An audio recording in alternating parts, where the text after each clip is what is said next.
అందరికీ నమస్తే. ఆంధ్రప్రభకు స్వాగతం. నేను మీ సంతోషి. రీసెంట్గా రామ్ పోతినేని ఆంధ్ర కింగ్ తాలూకా సినిమాకి సంబంధించి గ్లిమ్స్ అయితే వచ్చాయి. దీని గురించి మనతో చర్చించడానికి సీనియర్ ఫిలిం జర్నలిస్ట్ అయినటువంటి నారాయణ రాజు సార్ ఉన్నారు. నమస్తే సార్. నమస్తే సార్. అసలు ఈ ఆంధ్ర కింగ్ తాలూకా ఎలా ఉండబోతుంది అంటే గ్లిమ్స్లో చూసుకున్నట్లయితే సినిమాకి సంబంధించి ఒక స్టార్ హీరో సినిమాకి సంబంధించి దీని గురించి గ్లిమ్స్ అనేవి వచ్చాయన్నమాట. సో దీని గురించి మీరు ఏమంటారు? అసలు అంటే ఒక హీరోకు అభిమానిగా రామ్ పోతినేని కనిపిస్తున్నట్టుగా మనకు ఆ గ్లిమ్స్లో తెలుస్తుంది కదా. యాక్చువల్గా రామ్ పోతినేని సక్సెస్ కోసం తపన పడుతున్న హీరోల్లో ఒకడు. చాలా కాలంగా ఆయనకు కమర్షియల్ హిట్ అనేది దూరం అయిపోయింది. దాంతో వివిధ కేటగిరీలో వివిధ జానర్లో సినిమాలు చేస్తూనే ఉన్నాడు. ఆయన శక్తి వంచన లేకుండా, ఆ ప్రయత్నం లోపం లేకుండా సినిమాలు చేస్తున్నాడు. కానీ ఆ సినిమాలకు సరైన ఫలితం రావట్లేదు. ఆయన మంచి పేరు తెచ్చిన ఇస్మార్ట్ శంకర్ పార్ట్ 2 కూడా, డబుల్ స్మార్ట్ అనే సినిమా కూడా చేశాడు. దానికి కూడా కాలేదు. ఈ సీనియర్ హీరోలు అంటే సంఖ్యాపరంగా రామ్ తక్కువ సినిమాలు చేసినప్పటికీ సీనియర్ హీరోల్లో ఆయన ఒకడు. ఆయన బ్యాచ్ హీరోలు, ఆయన తర్వాత వచ్చిన వాళ్ళు మంచి వేగంతో దూసుకెళ్తుంటే రామ్కు మాత్రం కొద్దిగా ఇబ్బందికరమైన పరిస్థితి వచ్చింది.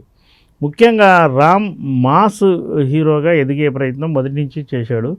కొన్నిసార్లు ఫలితం వచ్చింది, కొన్నిసార్లు రాలేదు. ఈ నేపథ్యంలో తాజాగా ఆయన మహేష్ బాబు డైరెక్టర్తో ఈ సినిమా చేస్తున్నాడు. ఆ సినిమా టైటిల్ ఏంటి అనేది వాళ్ళు గ్లిమ్స్ వరకు వెల్లడించకుండా లీక్ చేశామని అనుకున్నా. అప్పటికి లీక్ అయింది. అది ఆంధ్ర కింగ్ తాలూకా. యాక్చువల్గా కొద్ది రోజులుగా మన ఆంధ్రాలో పిఠాపురంలో పవన్ కళ్యాణ్ ఎమ్మెల్యేగా గెలిచాక ఈ పిఠాపురం ఎమ్మెల్యే తాలూకా అని స్కూటర్లకు, బస్సులకు ట్రెండ్ అయింది కదా. ఆ ట్రెండ్ మనం చూసాం. చివరికి పవన్ కళ్యాణ్ జోక్యం చేసుకుని విజ్ఞప్తి చేయాల్సిన పరిస్థితి కూడా వచ్చింది. అంటే ఒక పాపులర్ టైటిల్గా మనం చెప్పుకోవచ్చు. మరి దాన్ని సినిమాకు ఆంధ్ర కింగ్ తాలూకా అని పెట్టారు. ఈ ఆంధ్ర కింగ్ ఎవడనేది మనకు కావాలి. అంటే ఒక సినిమా హీరో గ్లిమ్స్లో చూపించిన ప్రకారం ఉపేంద్ర కనబడుతుంది. మరి ఉపేంద్ర మనకైతే స్టార్ కాదు, తెలుగు వాళ్ళకి కాదు, కన్నడలో ఆయన స్టారు. అంత కటౌట్లు పెట్టి కొబ్బరికాయలు కొట్టే అంత రేంజ్ స్టార్ కాదు, కానీ స్టార్. మరి అతన్ని తెలుగుకు ఎందుకు తీసుకొచ్చారు? తెలుగులో స్టార్ అని పెద్ద కటౌట్ పెట్టి ఎందుకు చెప్తున్నారు? ఆయన ఫాలోవర్గా రామ్ పోతినేని చూపించడం కొంత ఆశ్చర్యం కూడా కలిగిస్తుంది. అంటే మన తెలుగులో చాలా మంది స్టార్ హీరోలు ఉన్నారు, ఆయన్ని పెట్టకుండా అసలు మీరన్నట్టే ఉపేంద్రని ఎందుకు పెట్టుంటారు సార్? అదే ఇప్పుడు తెలుగు హీరోల్లో అందరూ స్టేజ్ మీద హ్యాపీగా ఉంటారు, షేక్ అండ్ ఇచ్చుకుంటారు, మీ విజయమే మా విజయం అని కూడా చెప్పుకుంటారు. ప్రాక్టికల్గా వచ్చేవరకల్లా ఇంకో హీరో గురించి 4 మాటలు పాజిటివ్గా చెప్పడానికి ఇబ్బంది పడతారు. అయితే గతంలో ఇడియట్ అనే సినిమా వచ్చినప్పుడు అందులో రవితేజ కూడా ఒక ఫ్యాన్గానే కనిపిస్తాడు. స్టార్టింగ్లో చిరంజీవిని చూపెట్టి చిరంజీవి సినిమా ప్రదర్శిస్తున్న థియేటర్ దగ్గర కొంత సీన్స్ చేశారు. అంతకుముందు ఎన్టీఆర్ ఫామ్లో ఉన్నప్పుడు ఎన్టీఆర్ సినిమాలకు అప్పట్లో థియేటర్ బయట సన్నివేశాలు తీసినప్పుడు ఎన్టీఆర్ సినిమాలు ప్రదర్శిస్తున్న థియేటర్లో అని చెప్పుకునేవాళ్ళు. ఇప్పుడు ఈ జనరేషన్కి వచ్చారు కదా, మన తెలుగులోనే 10-15 మంది టాప్ హీరోలు. అంటే ప్రజెంట్ మనం రామ్ గురించి మాట్లాడుతున్నాం. రామ్ కంటే చాలా సీనియర్ హీరోలు మనకు రన్నింగ్లో ఉన్నారు.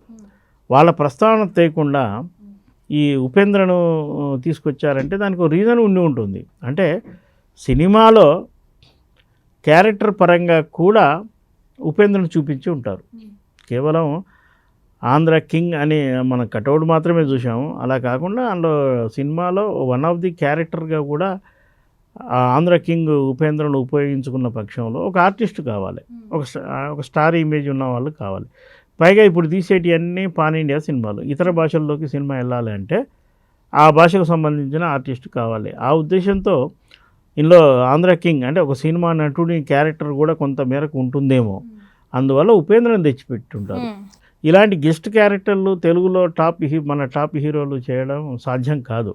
వాళ్ళకున్న ఇమేజ్, వాళ్ళకున్న స్టార్డమ్ పెద్దది కాబట్టి ఈ చిన్న క్యారెక్టర్లు చేయడానికి వాళ్ళకి ఆసక్తి చూపెట్టకపోవచ్చు. అందువల్ల ఉపేంద్రను తెలుగులోకి తీసుకొచ్చి ఉంటారు. ఉపేంద్ర గతంలో మన తెలుగులో చాలా సినిమాలు చేశాడు. ఆయనకి ఇక్కడ మంచి గుర్తింపు ఉంది. చాలా సినిమాల్లో సక్సెస్లో ఆయన భాగం కూడా పొందాడు. అంటే ఈ గ్లిమ్స్లో చూసుకున్నట్లయితే ఎగ్జిబిటర్లపై పడే ఒత్తిడి గురించి కూడా ఈ గ్లిమ్స్లో చూపించారనమాట. సో అంటే టోటల్గా సినిమా బ్యాక్డ్రాప్ అంటే సినిమాలో ఎలాంటి కష్టాలు ఉంటాయి అవన్నీ కూడా చూపిస్తున్నారా సార్ ఈ సినిమాలో? ఒక హీరోకు అభిమాని, దీనికి సినిమా మేకింగ్ ఇబ్బందులు సంబంధం లేదు. సినిమా థియేటర్లోకి వచ్చాక అభిమాని హడావుడి మొదలవుతుంది.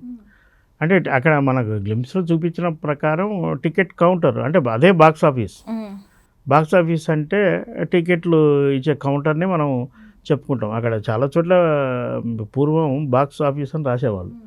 అక్కడ సీన్ నుంచి ఓపెన్ చేశాడు.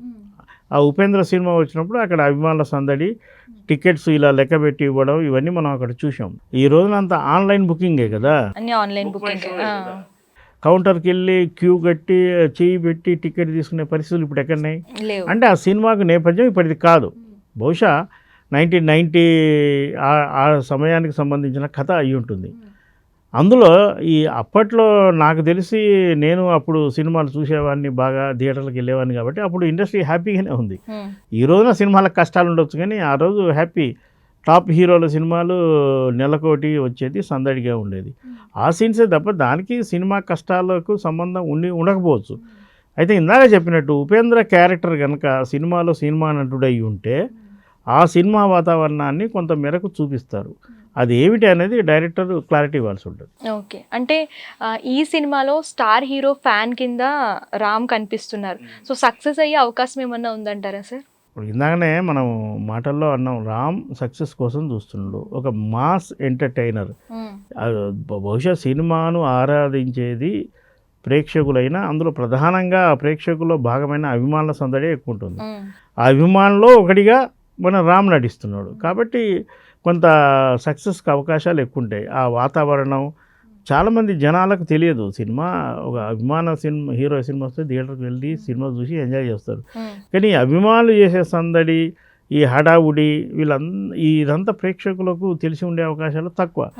ఆ వాతావరణం ఎస్టాబ్లిష్ చేస్తే రాము ఎలాగూ చలాకీ కుర్రాడు కాబట్టి తనదైన తరహాలో దూసుకెళ్తాడు. ఆ సినిమాకు ఇప్పటికీ గ్లిమ్స్ అంచనా ప్రకారం చూస్తే కొంత వెరైటీగానే ఉంది. దాన్ని సక్సెస్ అయ్యే అవకాశాలు కూడా ఆ సినిమాలో మనకు కొంత మేరకు కనిపిస్తున్నాయి. Thank you sir. Thank you.